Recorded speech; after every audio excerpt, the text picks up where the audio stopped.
In 1483, two young princes were locked in the Tower of London and were never seen again. Their disappearance changed English history. Edward V was 12 when his father died, thrust into a fragile throne by birth alone. His younger brother Richard of Shrewsbury was only 9, placed with him as a royal ward in the tower. Within weeks, their uncle, Richard, declared Edward illegitimate and seized the crown for himself. Eyewitnesses later recalled the boys playing in the tower grounds, then disappearing from public view. After that day, public sight of them stopped. Their absence rippled through court and country. Rumors of foul play began almost immediately, whispers of ambition, fear, and political calculus. Richard's opponents painted a picture of calculated treachery. His supporters insisted on legal claim and necessity. Contemporaries recorded contradictory accounts. Evidence is fragmentary and often partisan. Some chronicles suggest the boys vanished from sight. Others imply they were quietly removed and never seen again. By the time Richard III was crowned, suspicion had settled like a shadow over his reign. Whatever occurred, it reshaped the succession and altered the fate of the realm. In 1674, workmen renovating the tower discovered a small chest beneath a staircase. Inside were bones. Those remains were interred as the presumed princes, but the identification was never scientifically rigorous by modern standards.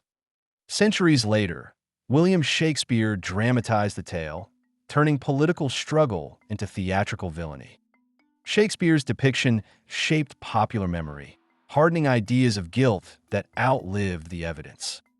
But drama is not proof. The historical record is complex, partial, and often partisan.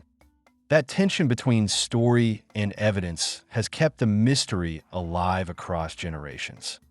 In recent decades, the presumed bones became a target for modern science. DNA, osteology, and genealogy were called in. Scientists ran tests to compare genetic markers and lineage, hoping to name the remains with confidence. But results remained slippery. By 2026, studies described findings as inconclusive, unable to resolve identity beyond doubt. Science narrowed possibilities, but did not produce a definitive verdict. Presumed and suspected remain the operative words. Historians debate motive, means, and opportunity. Richard III remains a principal suspect for some, Henry Tudor for others. The more we test, the more we uncover questions about evidence, context, and interpretation. Tonight, the tower stands as both monument and mausoleum, its empty rooms still echoing with questions. Empty royal beds, shadowed corridors, and a quiet staircase carry the weight of absence and centuries of story.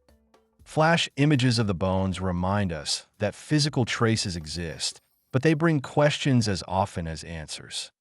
Timelines condense. Disappearance in 1483, bones found in 1674, Shakespeare's dramatization, modern tests that remain inconclusive. Across centuries, the question never leaves the tower. Who bore responsibility for two missing boys whose crowns were never worn? The princes in the tower vanished over 540 years ago, and their fate is still unknown. What do you think happened to them? Comment your theory below and subscribe to Unsolved Shadows HQ for more haunting enigmas from US, UK, Australia, and Canada. Blackheart turn on notifications. Some towers keep their secrets.